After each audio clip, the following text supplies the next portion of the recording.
En el nombre del Padre, y del Hijo, y del Espíritu Santo. Amén.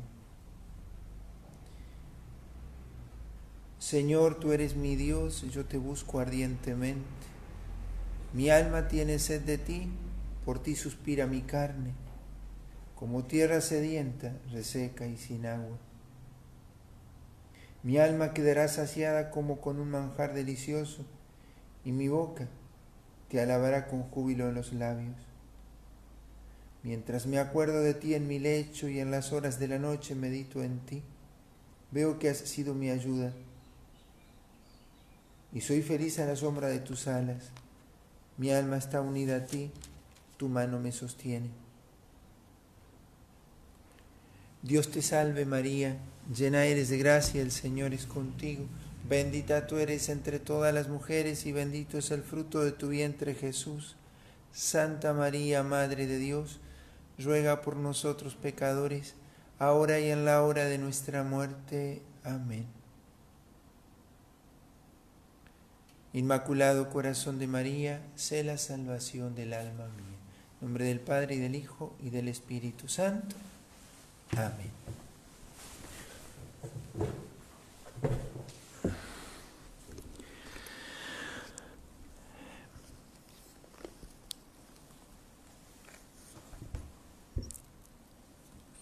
Tomamos ahora en este segunda charla, segunda plática sobre la oración, recordando al comienzo lo que habíamos dicho en el primer encuentro, en la primera plática, donde enmarcábamos todo este camino en aquel pasaje del capítulo 3 del libro del Génesis, cuando Dios, saliendo a encontrar al hombre como todos los días a la hora de la brisa, a la hora de la tarde, ve que el hombre está escondido, ¿no? Parece ser, decíamos, la suerte del hombre de todos los siglos, que parece esconderse, o parece que nos escondemos detrás de las cosas. El corazón que estaba hecho para la intimidad con Dios, el pecado le introduce también al hombre esta herida, ¿no? El hombre que se esconde o el hombre que olvida. Son los dos modos que tenemos de poder vivir como si no necesitáramos de Dios. Olvido, aquellos que parece que si no piensan en Dios, Dios deja de existir, pero tarde o temprano la suerte de su vida, o sea, aquello en lo que acaben, terminarán por ver que todo tuvo sentido en Dios, o no lo tuvo, no tuvo sentido si no se vivió en Dios, o aquellos que sabiéndolo, sin embargo, se vive una amistad con Dios muy, muy pobre, ¿no? Pero también decíamos cómo esta oración, la amistad de Dios con el hombre, nace de Dios. La oración nace o comienza o nace en el deseo del corazón de Dios. Y eso es lo que dábamos en el primer encuentro como una gran introducción, tomando los números del catecismo con los que comienza la cuarta parte, que es la oración.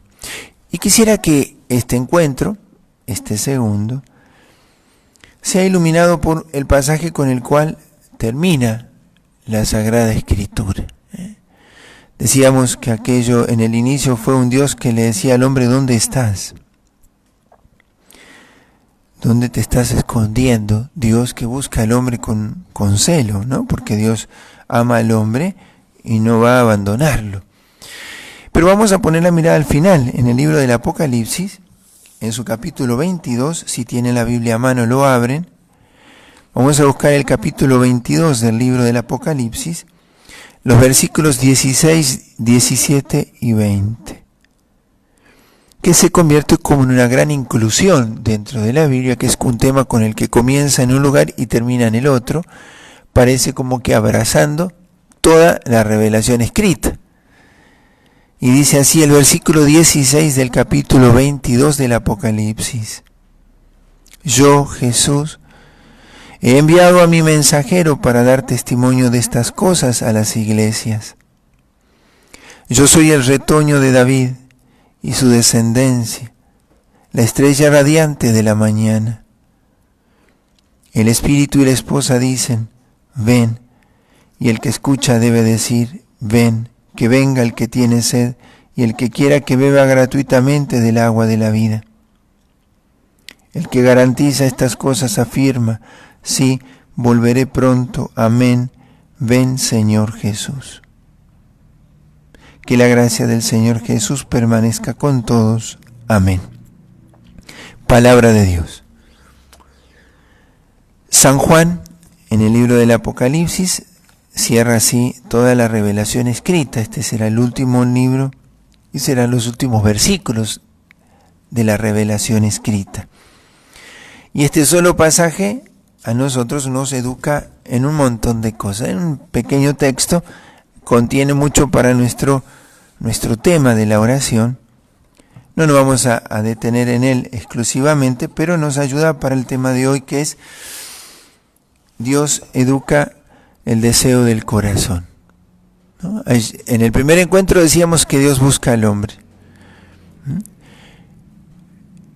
¿Y de qué manera Dios quiere que el hombre se deje encontrar por él? Este sería como el tema, este segundo tema. Dios educa el deseo del corazón. Entonces aquí al final del Evangelio, al final de la Biblia, en el Apocalipsis, aparece esta esposa, el Espíritu y la Iglesia, que dicen, ven. Y el que escucha debe decir, ven.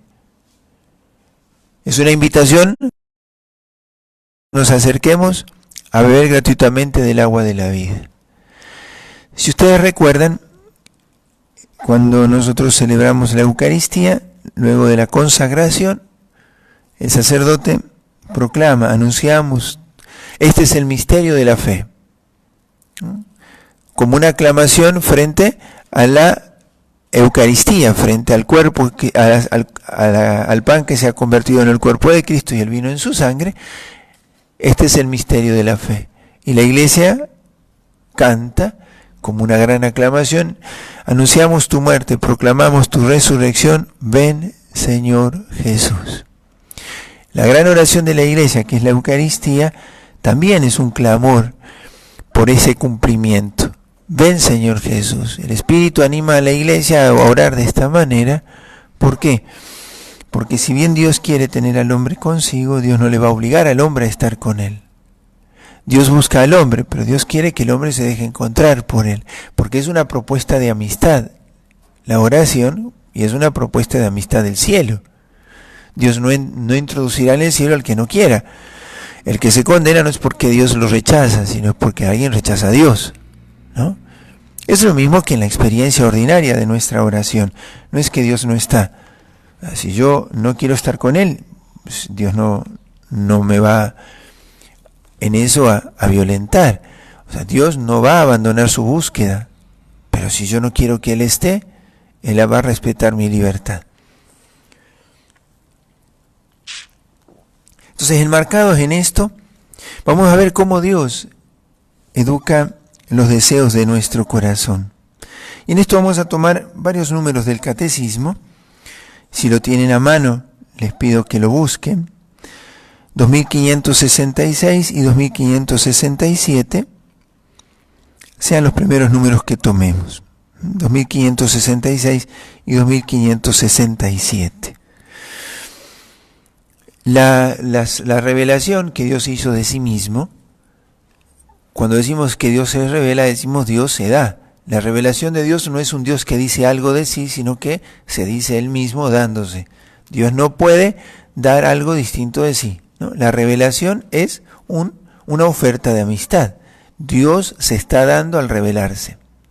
La revelación es una gran propuesta de amistad de Dios con el hombre.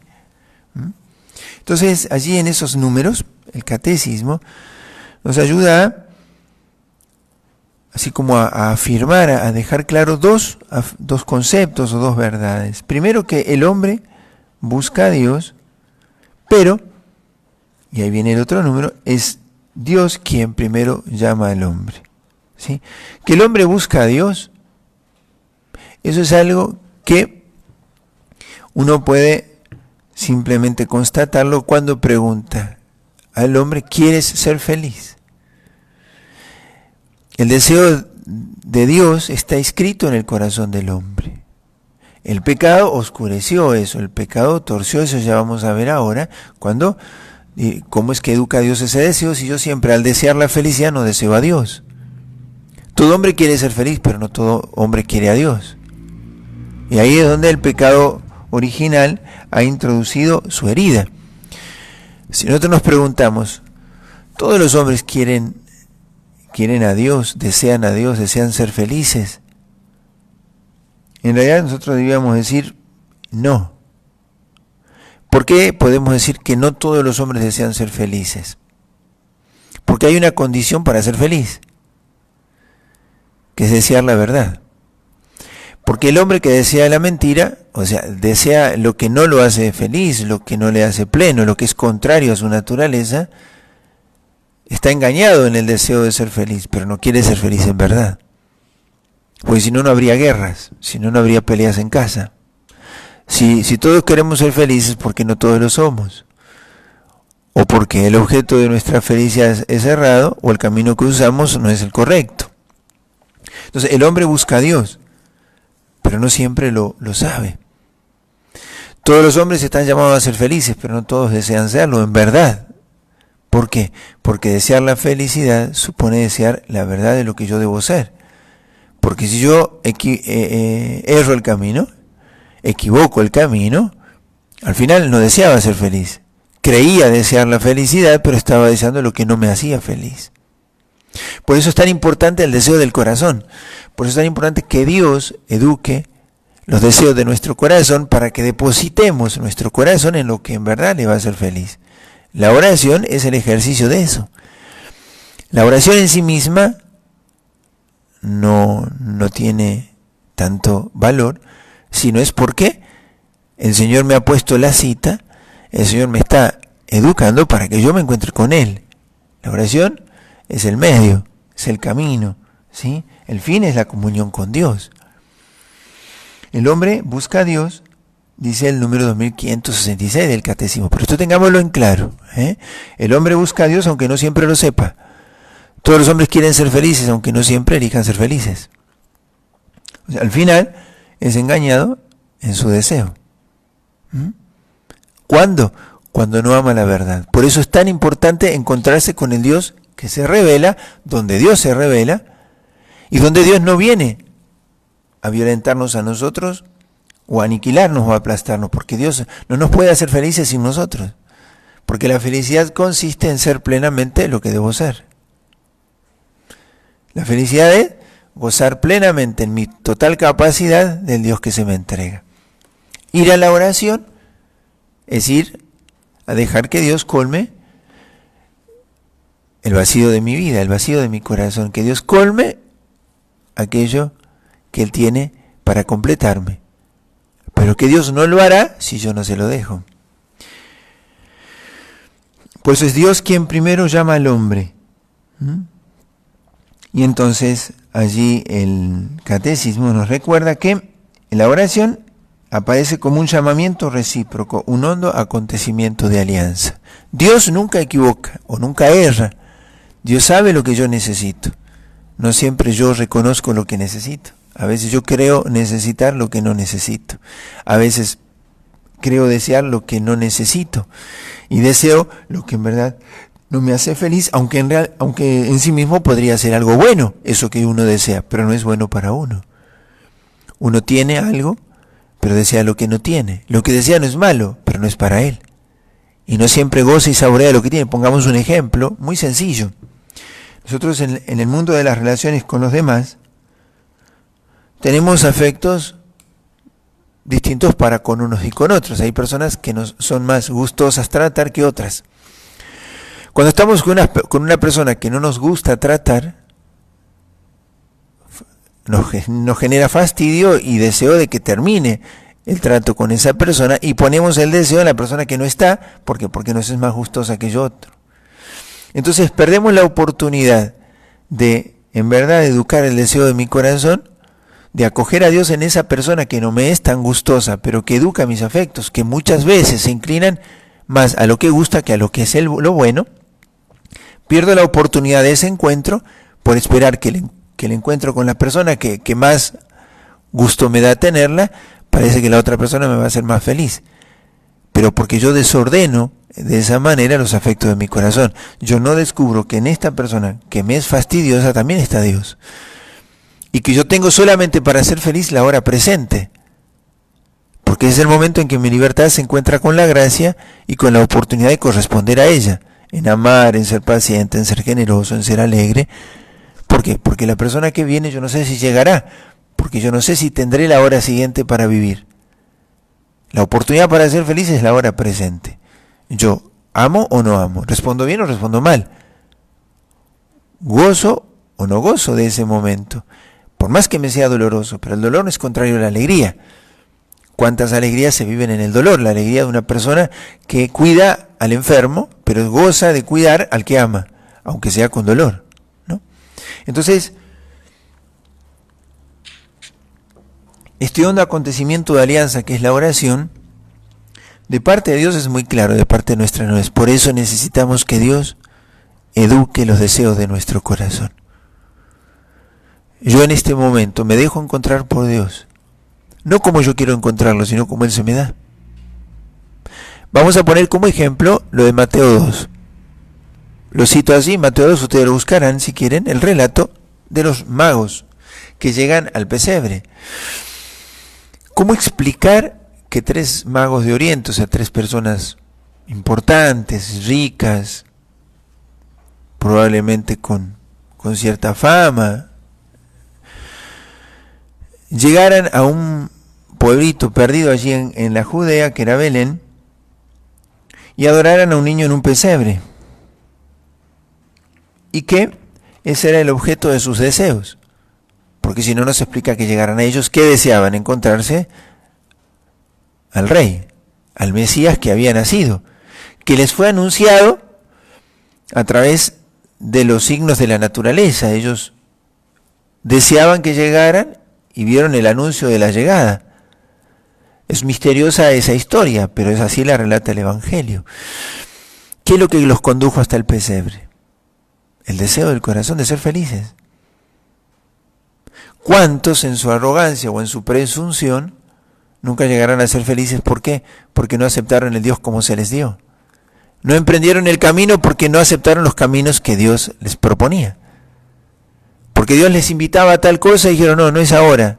No me gustan esos caminos, no calzan en mis deseos o en mis proyectos. ¿Cuántos en su arrogancia se privaron de ser felices?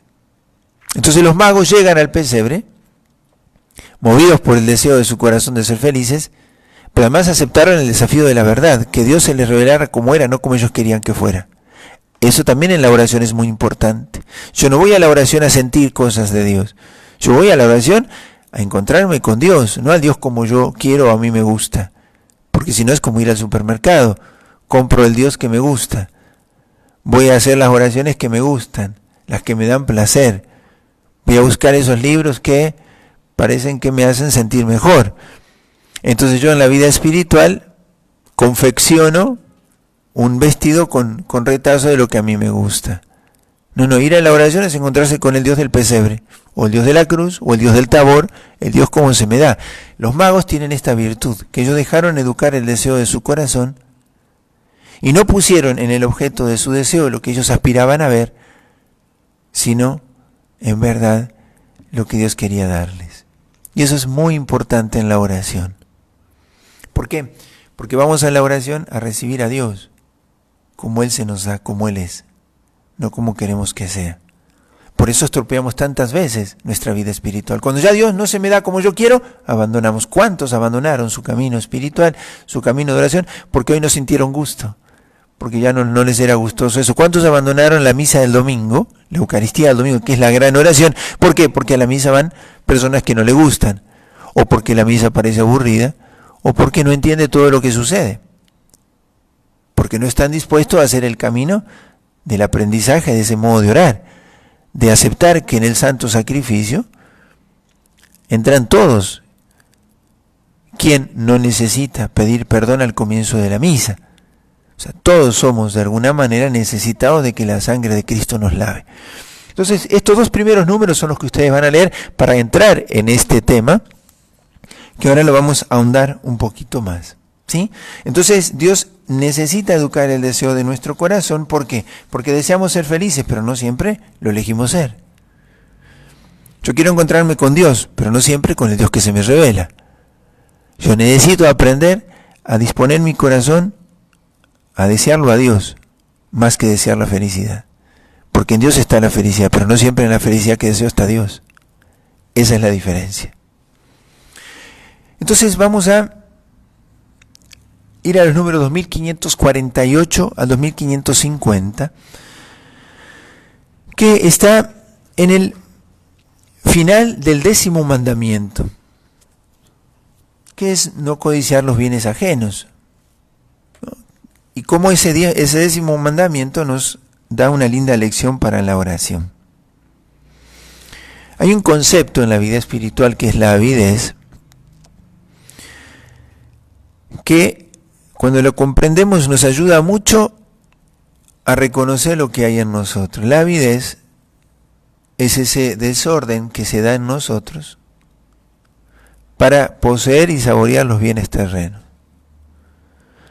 Lo vemos a veces en esos egoísmos, cuando por ejemplo ante una emergencia, para que a mí no me falten las cosas, compro todas las que hay. Eso es avidez. ¿Por qué? Porque quiero apropiarme de todas las cosas y olvido que hay otros también que la necesitan. O creo que yo voy a vivir mucho tiempo. Tengo que ser previsor, por supuesto, tengo que ahorrar, por supuesto. ¿Sí? Pero eso es avidez, eso no es prudencia o un acto así deliberado de poderme prever lo que necesite. Le quito a los demás lo que necesitan solamente por el deseo de tener mucho y saborear mucho. Tengo a veces tantas cosas guardadas, tanta ropa, pero me gusta esto y compro esto, aunque tengo mucho guardado.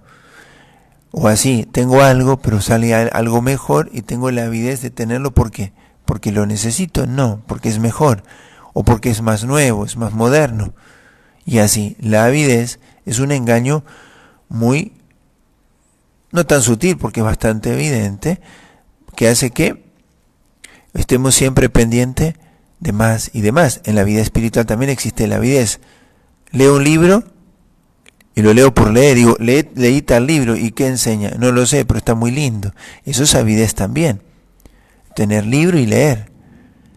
Saber cosas. Fui a tal charla y ya sé más cosas, pero en mi vida no cambia nada. O simplemente por el gusto de decir que fui a tal charla con tal o cual predicador o tal o cual tema. Entonces la avidez es algo a tener en cuenta. Pero es en este contexto del 10º mandamiento que al final del 10º mandamiento, 1548, pone este título, quiero ver a Dios. Si ustedes recuerdan, este pasaje, quiero ver a Dios, está en el Evangelio de Juan. Si bien aquí no lo cita, pero dice, queremos ver a Dios, capítulo 12 de San Juan.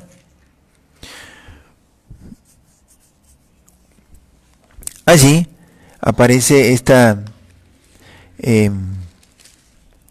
escena en la que unos hombres se acercan hasta Jesús. Dice, queremos ver a Jesús. Le dicen así. Ya les digo las citas cuando la pueda ver. Y entonces se acercan a los discípulos y le dicen, queremos ver a Jesús. Y este pedido que le hacen a los apóstoles, queremos ver a Jesús, es de alguna manera lo que anhela el corazón de todo hombre, también el pagano, ¿no? Dice, quiero ver a Jesús.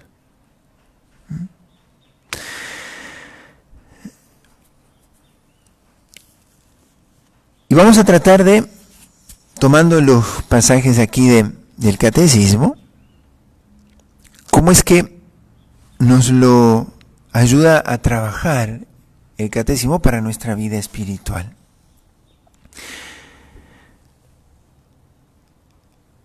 El ver a Dios, recuerdan ustedes, es una bienaventuranza. Bienaventurados los limpios de corazón, porque ellos verán a Dios, ¿no? Ver a Dios para nosotros tiene un límite, que es lo que el pecado original dejó. Ver no es con estos ojos del cuerpo, sino el ver, como el conocer en la Sagrada Escritura, tiene que ver con entrar en una intimidad. ¿Qué le dice Jesús a los apóstoles en el capítulo 1? Aquellos que, Maestro, donde vives, vengan y lo verán. Si no están conmigo, nunca conocerán lo que hay en mi corazón, porque uno habita en lo que ama, ¿no? Cristo habitaba en el corazón de su Padre, eso explica su oración, ¿sí? ¿Por qué Cristo iba a orar si Él era Dios? Porque Él habitaba en el corazón de su Padre. Entonces, quiero ver a Dios es un ver que es una entrada en intimidad. ¿Qué pasa si el corazón está lleno de esas cosas que la avidez le procuran o le hacen buscar? La avidez de todas las cosas del mundo. Entonces, tengo que, para poder ver a Dios, limpiar mi corazón. ¿De qué? De las avideces. De tener tan desordenado el deseo de las cosas del mundo, que empiece a querer desear las cosas del cielo. Porque las cosas del mundo también nos ofrecen felicidad. Pero tanta felicidad como esas cosas pueden dar. O sea, esas cosas me darán felicidad en tanto en cuanto me den algún placer. Cuando ya no me lo den, por eso la felicidad que dan los bienes materiales muere con las cosas materiales. Y aún antes de perderlas, muchas veces ya las dejamos de gozar. Entonces, quiero ver a Dios, así termina el 10º mandamiento, nos ayuda mucho a poder considerar esto de cómo Dios nos educa en el deseo del corazón. Por eso, el 2549, dice el Catecismo, corresponde al pueblo, acá vamos a aplicárnoslo a nosotros, luchar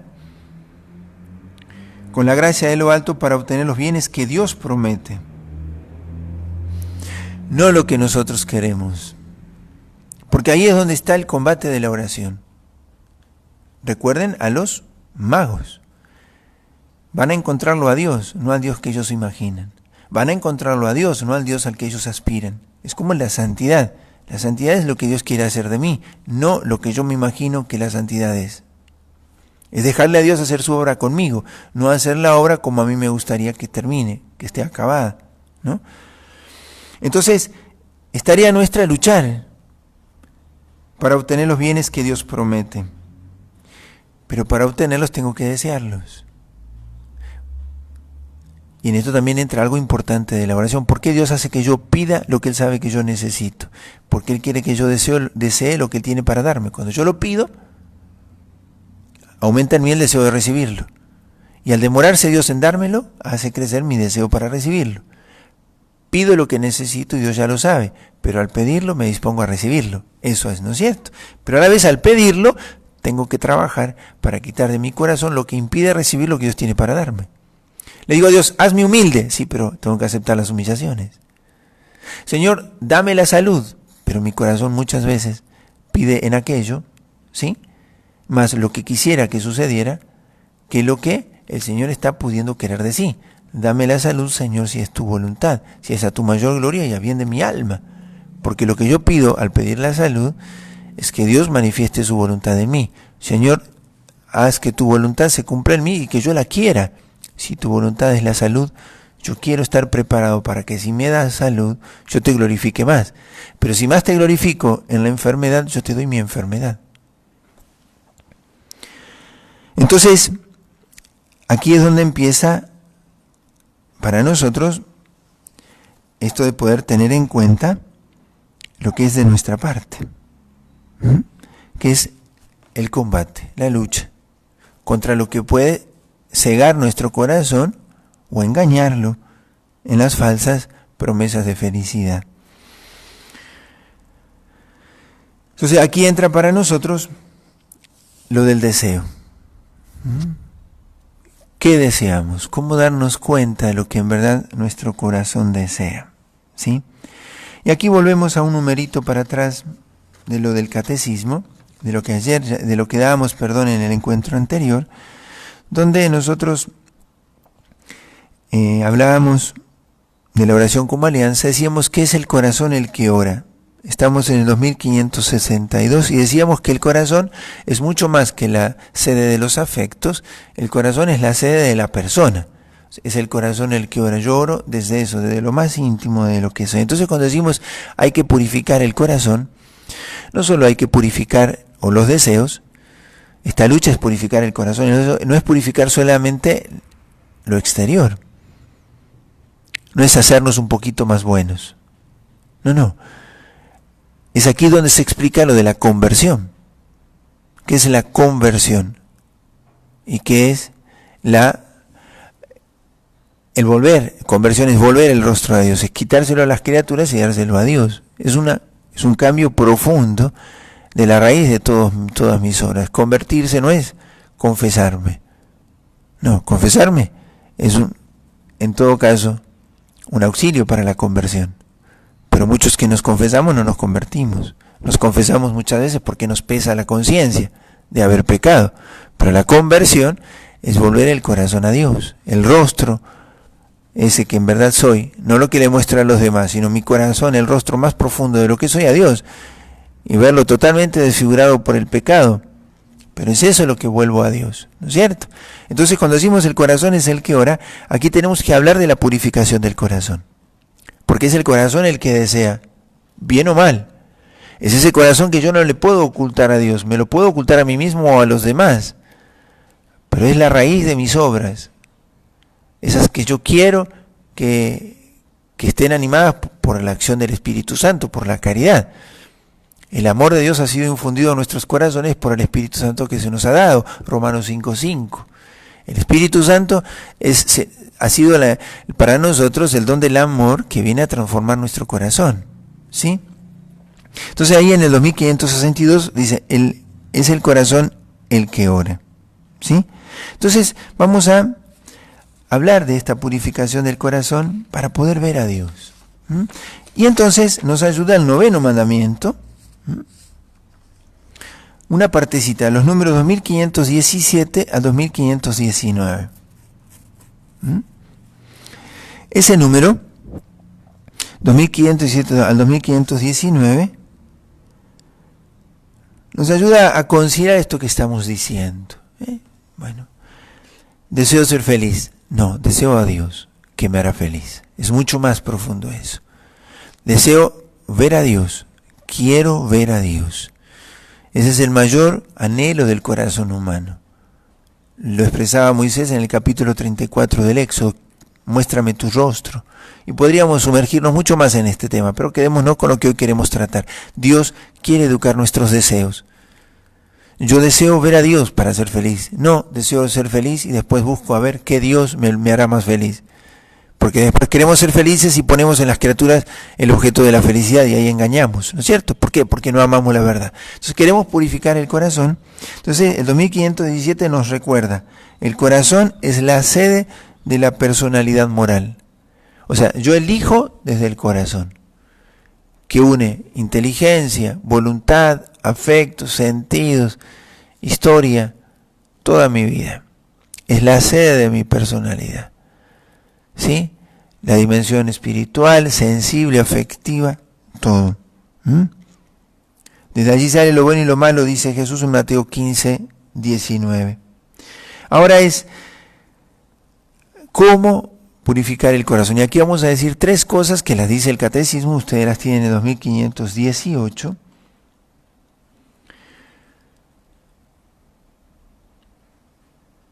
Entonces señala 3 características del corazón puro. Si yo quiero en la oración, en verdad, ver a Dios, tengo que trabajarme en esto. Yo necesito luchar contra las inclinaciones desordenadas de la carne, heridas por el pecado original, que es la concupiscencia, esa inclinación desordenada al pecado, el afecto desordenado de honores y de glorias humanas, que es la soberbia, ¿sí? el afecto desordenado al espíritu del mundo, ese ambiente de pecado que envuelve muchas veces nuestra vida y nos seduce con criterios que son contrarios al Evangelio, pero que parecen ser criterios más lógicos a la lógica humana, pero no a la lógica de Dios, o a la lógica de los hijos de Dios.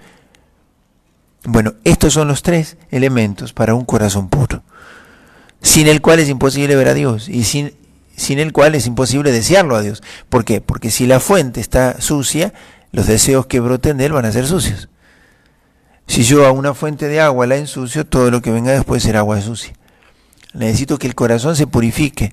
Por eso la oración no es un momento, es un modo de relación con Dios. Y ese modo de relación lo define cómo está mi corazón. Dios quiere educar los deseos de mi corazón, quiere purificar mi corazón para que mi corazón desee la verdad, lo desea Él, que es la felicidad. Entonces, el catecismo señala tres cosas. Primero, la caridad. Ustedes van a buscar los textos bíblicos que allí dicen, búsquenlos, estoy en el 2518. Lo primero, la caridad. Esto es lo primero que se da en un corazón puro. La pureza del corazón es amar con el amor de Dios. Nosotros recibimos el don de la caridad en el bautismo. Fe, esperanza y caridad recibimos en el bautismo. Se renueva en el sacramento de la confirmación. Se renueva cada vez que me confieso. La caridad se renueva en cada Eucaristía. La caridad se renueva cada vez que lloro con la palabra de Dios. La caridad se renueva en mí cada vez que yo me dejo mover por ella y ella va acrecentando en mí sus actos. Cuando yo, ante una injusticia, amo igual. Ante una adversidad, acepto con paciencia la voluntad de Dios.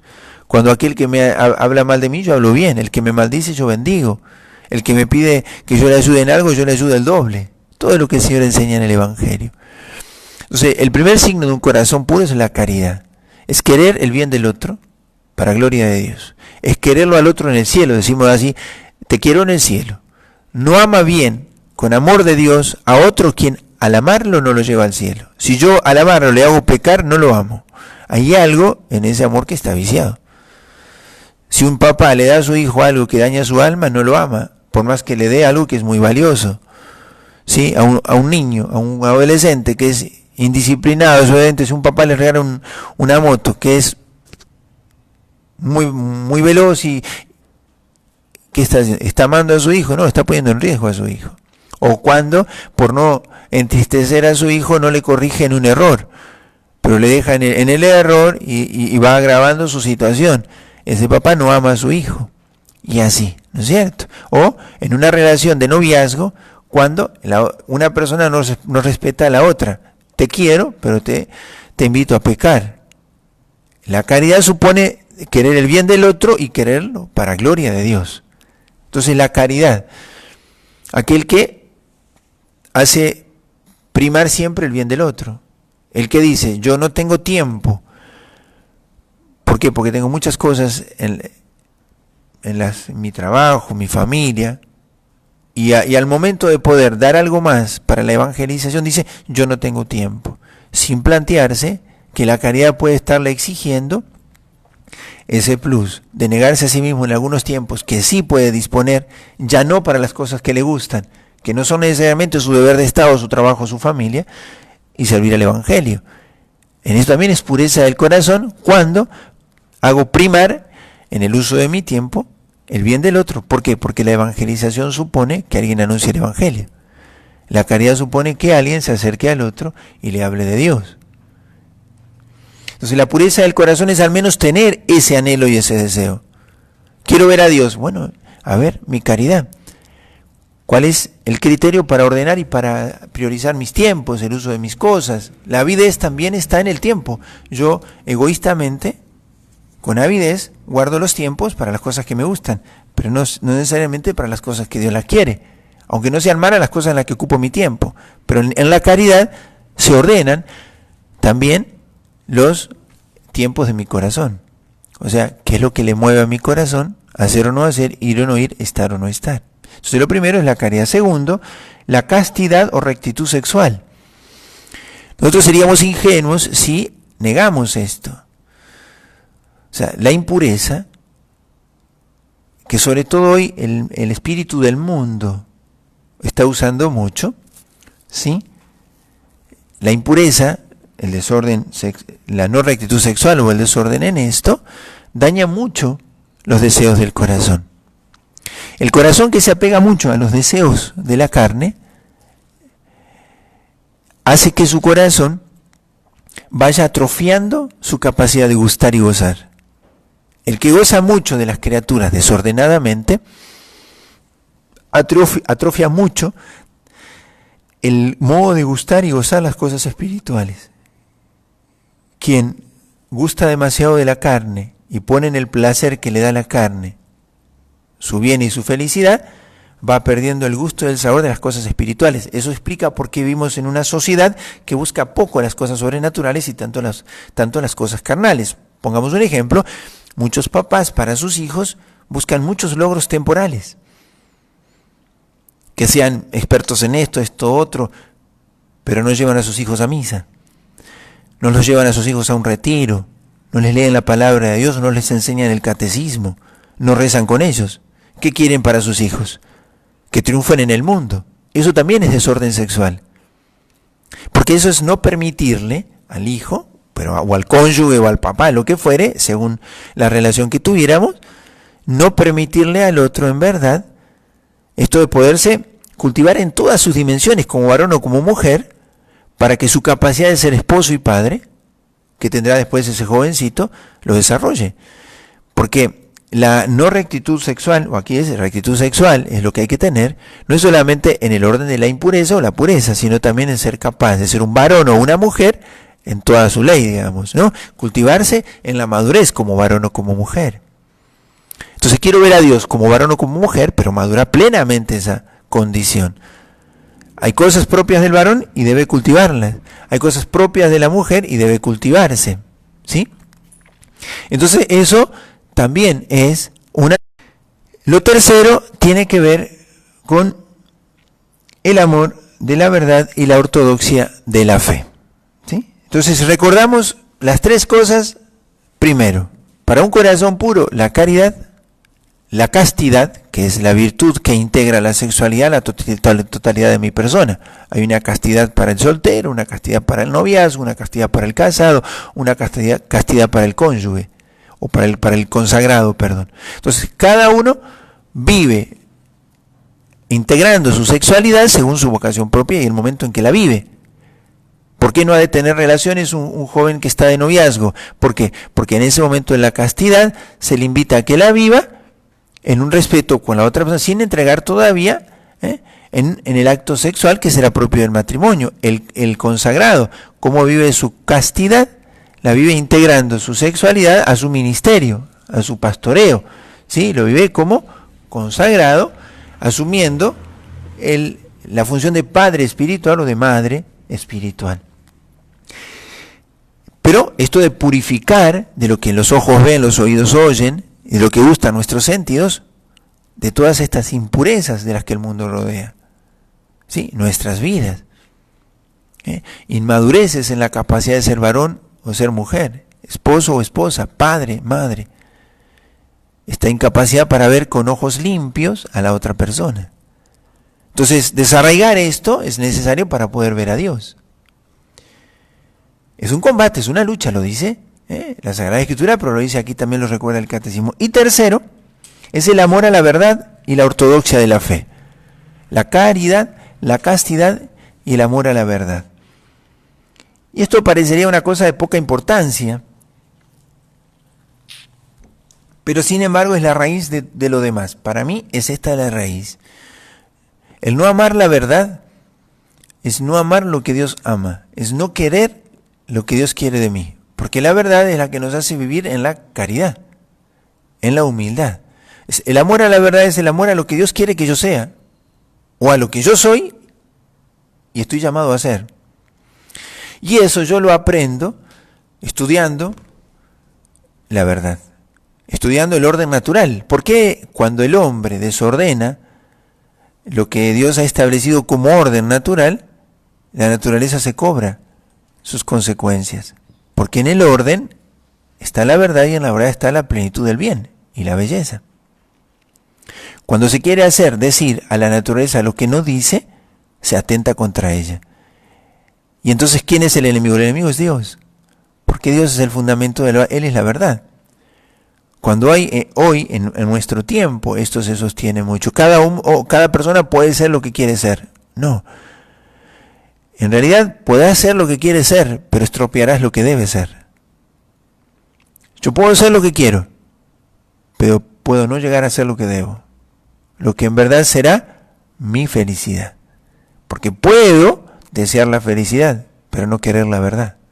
Si quiero la verdad, querré la verdadera felicidad. Y ese es el secreto de esto.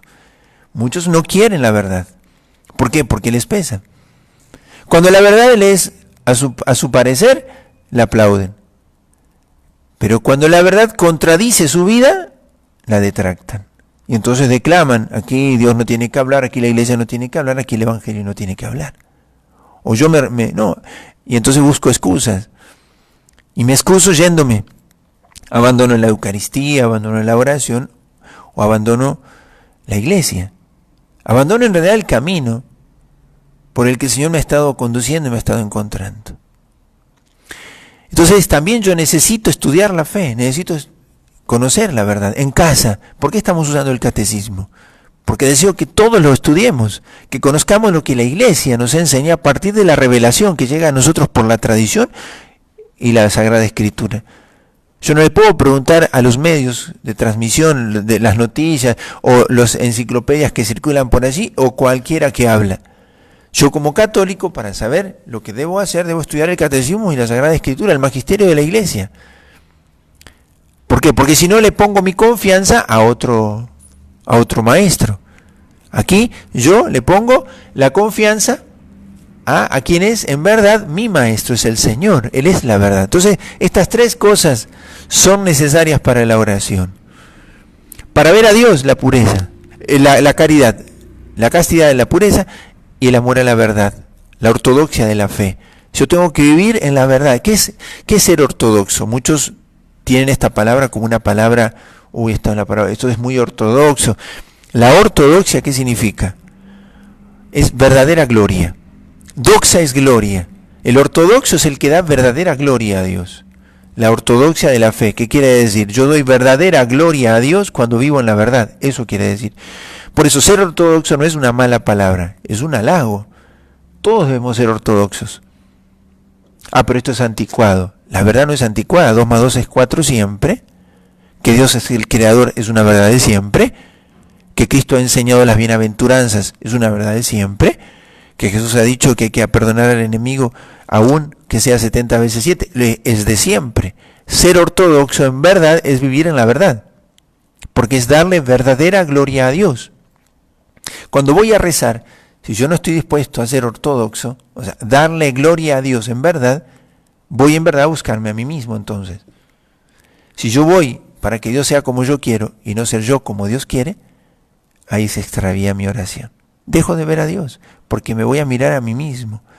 Por eso muchas veces voy a la oración y siento silencio y oscuridad. ¿Qué pasa cuando Dios parece no hablar? Porque Dios no necesita hablarme a mi inteligencia. Dios habla a mi corazón. Y Dios cuando se calla, es cuando más habla. ¿Por qué? Porque el Señor cuando se calla, me interpela a mí. ¿Qué ruidos en mi interior me impiden escucharlo? Se calla para mi inteligencia, para mis afectos, pero Dios habla a mi corazón. El demonio no lo puede hacer. Dios sí puede hablar a mi corazón. Entonces, en estas tres características del corazón puro es en las que vamos a estudiar particularmente, y les pido que lo hagamos con mucha atención, con mucho cuidado. ¿Por qué? Porque eso nos va a dar mucha luz al momento de poder nosotros ir viendo cómo está nuestra oración y que a veces le damos a la oración la culpa de lo que en verdad es nuestro corazón. ¿Por qué? Porque queremos orar pero no queremos convertirnos. Queremos orar pero no queremos perdonar. Queremos orar pero no queremos renunciar a los malos hábitos de impurezas, de lo que miramos, de lo que escuchamos, de lo que hacemos. Nos prestamos a chistes deshonestos, a conversaciones deshonestas, compartimos videos deshonestos, imágenes. Miramos películas o novelas donde también se ridiculiza o se banaliza el amor. O queremos orar, pero después no amamos la verdad y criticamos al Papa o a la Iglesia. Y la doctrina de la Iglesia la detractamos porque no es como yo quiero. Entonces declamamos que la Iglesia tiene que cambiar. Y entonces no. Para orar, mi corazón tiene que convertirse. Entonces Dios necesita educar los deseos de mi corazón, y aquí Dios nos educa a través de estas cosas. Nos educa en el amor, que tenemos que amar. Nos educa en la pureza y cómo tenemos que poner en orden nuestro amor, también nuestros afectos. Pero preguntarle a Dios cómo hemos de amar. Y conocer la verdad de la doctrina, que nos enseña. Estudiar el catecismo. La Biblia y el catecismo no pueden faltarnos. Los papás deben sentarse a estudiar y a enseñarle a sus hijos el catecismo, aún antes de enviarles a practicar un deporte o a aprender lenguas. Envíenlos también a eso si pueden. Pero un papá católico no puede no enseñarle a sus hijos la verdad que Dios le ha revelado. Porque es sino negarle la posibilidad de que su hijo entienda para qué vive y a dónde tiene que llegar. Porque si el papá le enseña que solo tiene que llegar a lograr títulos y diplomas, llegará al final de su vida. ¿Y para qué? Si todo eso quedará de este lado. Entonces aquí vamos a agregarle un número más a esto de la pureza del corazón, el 1432.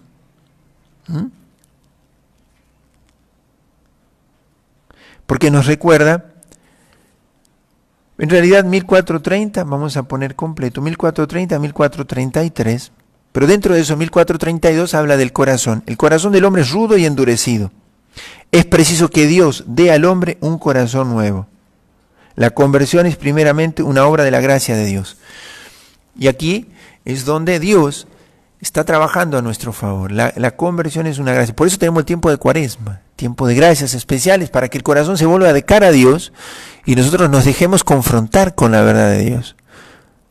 Aunque nos humille mucho vernos. Pero el vernos en verdad como somos, como estamos, es en verdad permitirle a Dios encontrar nuestra disponibilidad. No renegar de cómo estoy, sino confesando cómo estoy, dar gracias porque Dios no se ha deshecho de mí. Dios está.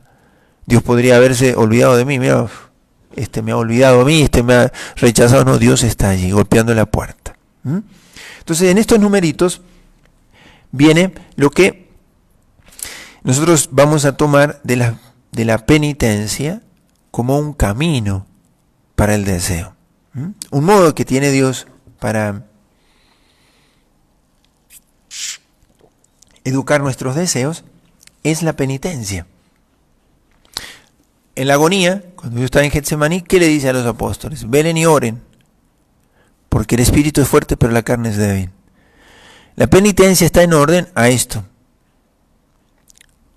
a contar con la acción del Espíritu Santo en nuestro espíritu, la inteligencia, la voluntad, la memoria, pero para trabajar también en nuestra carne, que es frágil. El espíritu es fuerte pero la carne es débil. La penitencia es para nosotros una práctica necesaria.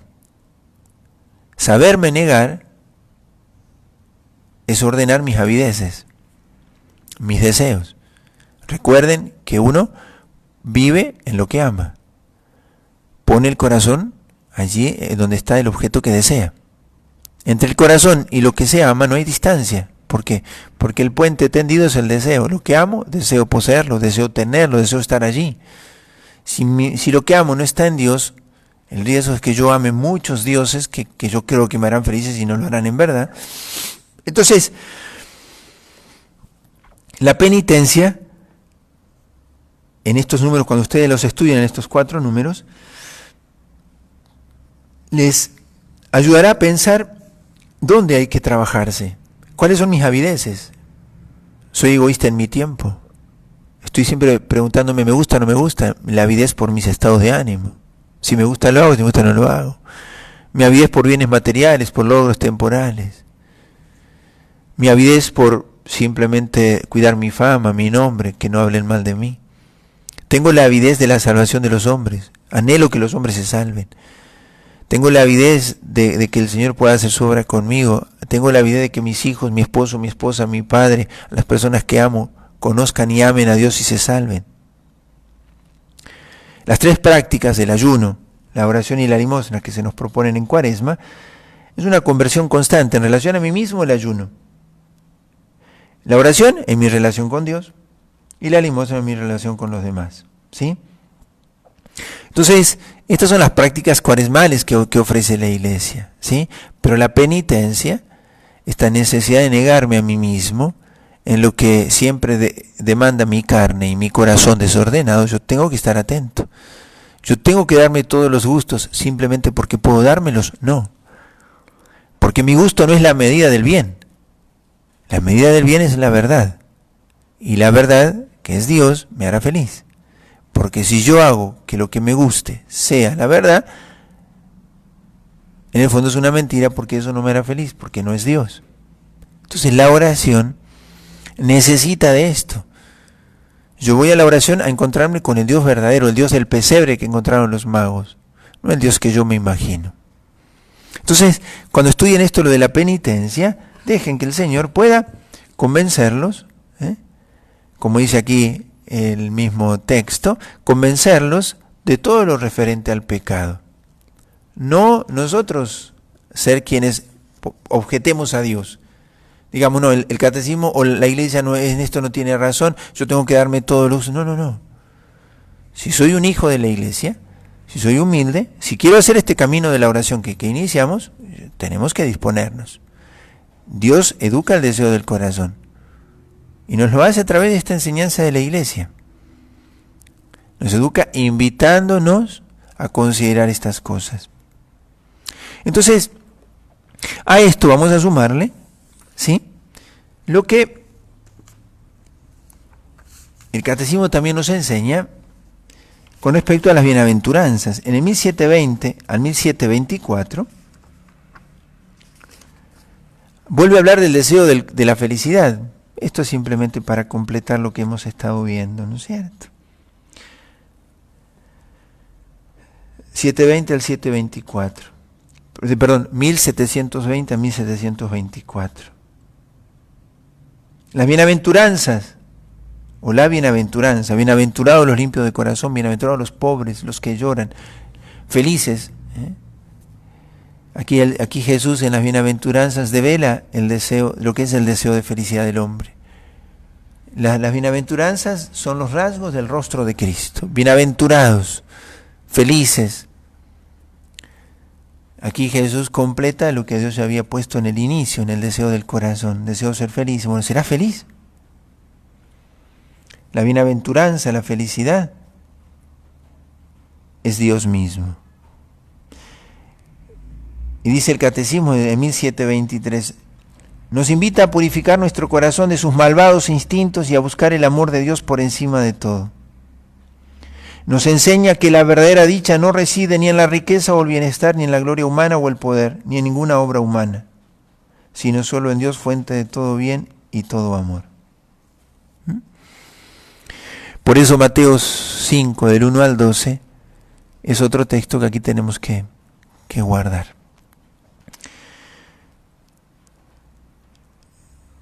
Y para concluir, el número 2764 del Catecismo, que completa lo que acabamos de decir de las bienaventuranzas, 2764.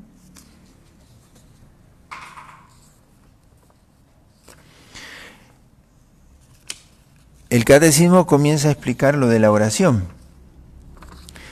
Y entonces habla del Sermón de la Montaña, los capítulos 5, 6 y 7 de Mateo, allí están las bienaventuranzas, y habla de el Padre Nuestro, ¿sí? El 2764. Y dice esta expresión: a través del Sermón de la Montaña, donde Dios da su doctrina, la ortodoxia de la fe, el amor a la verdad, donde educa nuestra caridad y nuestra castidad, y la oración del Señor, que es el Padre Nuestro, la oración dominical, dice, en una y en otro, el Espíritu del Señor da forma nueva a nuestros deseos, esos movimientos interiores que animan nuestra vida. Sumergirnos en la doctrina de Cristo, en su persona, en la caridad, en la castidad y en el amor a la verdad, en eso está nuestra escuela, la escuela del deseo. ¿De qué manera Dios educa el deseo del corazón? Acercándonos acercándonos a sí mismo, enseñándonos dónde está el amor, dónde está la castidad y la pureza, dónde está la verdad. Tengo que trabajarme en mi vida de estas pequeñas cosas y no preocuparme solamente de que si rezo o no rezo, si tengo atención o no. Muchas veces quienes tienen muchas ocupaciones no pueden rezar con atención, tienen tiempos muy cortos. Y uno tiene que aprovechar esos pequeños momentos que tenga. Ya vamos a hablar de eso en estos días. Pero de lo que no podemos privarnos es de tener el corazón en Dios para desearlo siempre. Todo lo que haga, sea porque esté complaciendo al deseo de mi corazón, amar a Dios, callando o hablando, estando o no estando, ante una adversidad o una dificultad. ¿Cómo hago para rezar si no tengo tiempo? Es que en el amor o en el deseo del corazón no hay tiempo. Un esposo que está lejos de su esposa y la ama, entre su amor y su deseo no hay tiempos. Desea a su esposo o a su esposa, aunque no pueda estar físicamente, pero lo desea. Entonces, así el alma que ama a Dios. No tengo tiempo. Si el alma para desearlo a Dios e invocarlo, no necesita tiempo. También usa el tiempo. Y qué lindo es que uno le pueda dedicar tiempos exclusivos y lo debemos cuidar. Pero a Dios muchas veces en el día le tenemos que dar pequeños actos de amor, pequeñas ofrendas, que hacen que el corazón mantenga encendido su deseo. El deseo de Dios, que es mucho más que el deseo de felicidad. ¿Por qué? Porque yo al desear a Dios deseo la verdadera felicidad. Entonces, en este segundo punto vamos a quedarnos con esto. Vamos a tomar apunte de todo esto. Mañana a las 10 de la mañana tendremos otro encuentro, por lo tanto le pido que hoy puedan tomarse un ratito para leer esto, para que no nos quedemos después atrasados. Estudiar el catecismo nos es muy importante, ¿sí?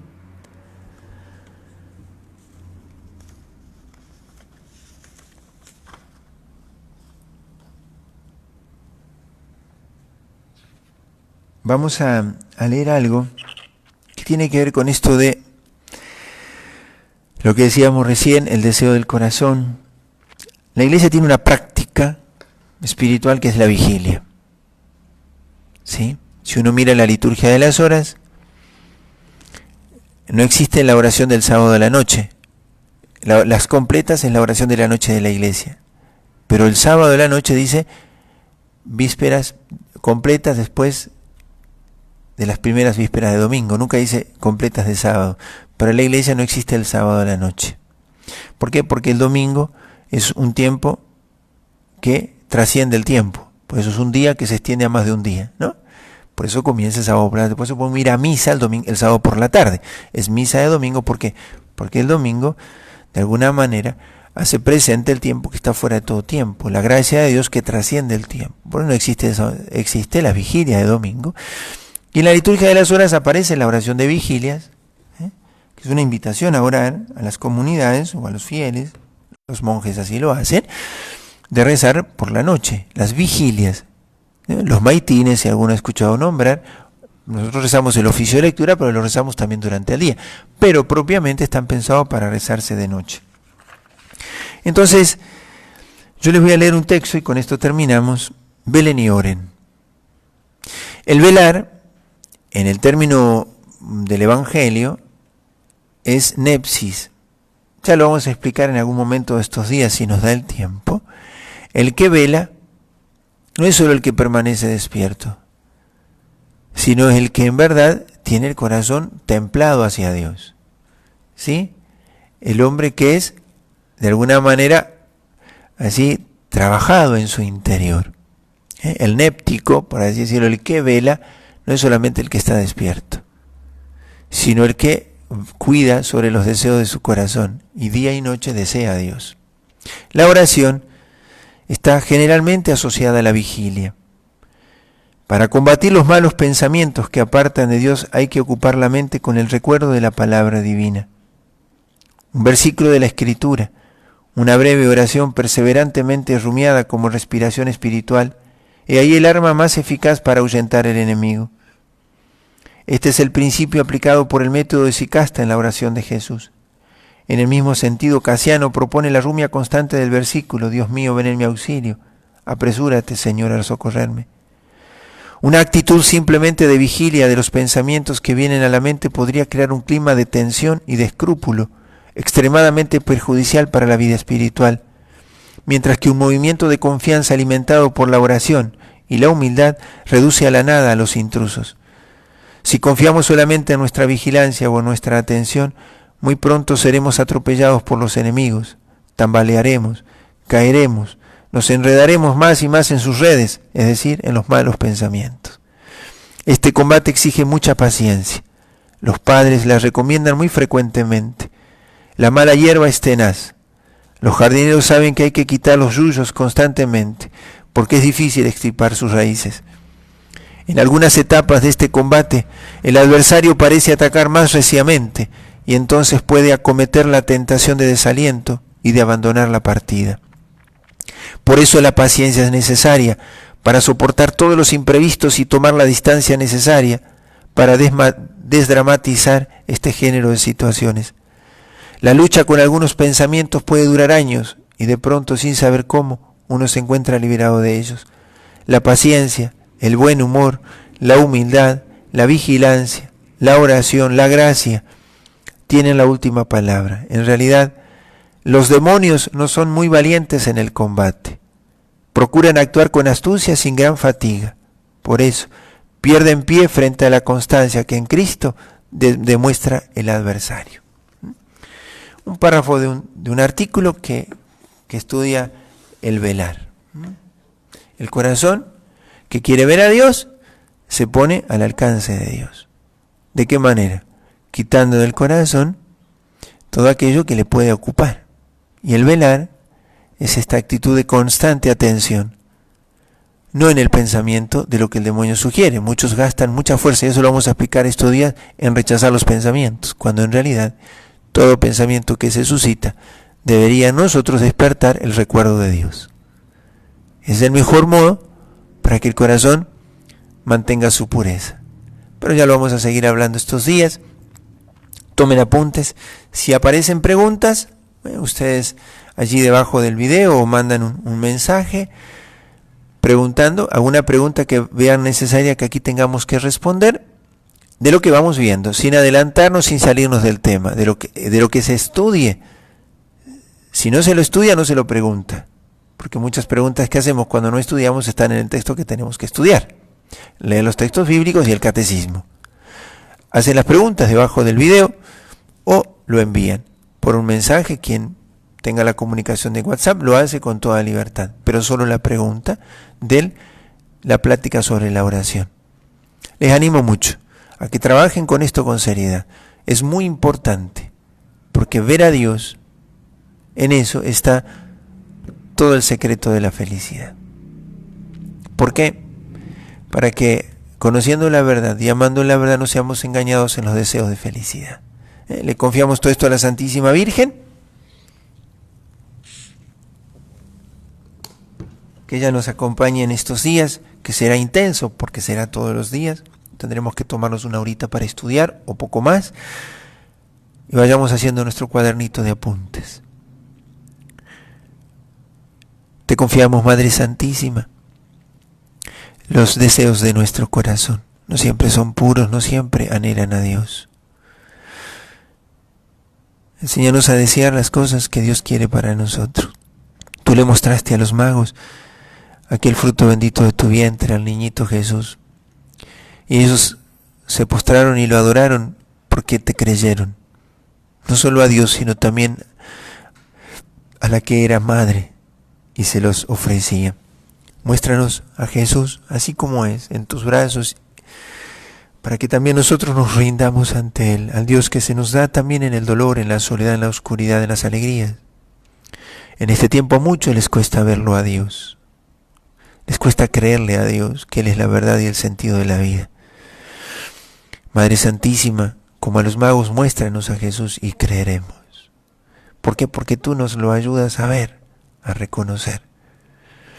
Ayúdanos a orar, en verdad, a tener un corazón puro. Bendita sea tu pureza, y eternamente lo sea, pues todo un Dios se recrea en tan graciosa belleza. A ti, celestial princesa, Virgen Sagrada María, yo te ofrezco en este día alma, vida y corazón.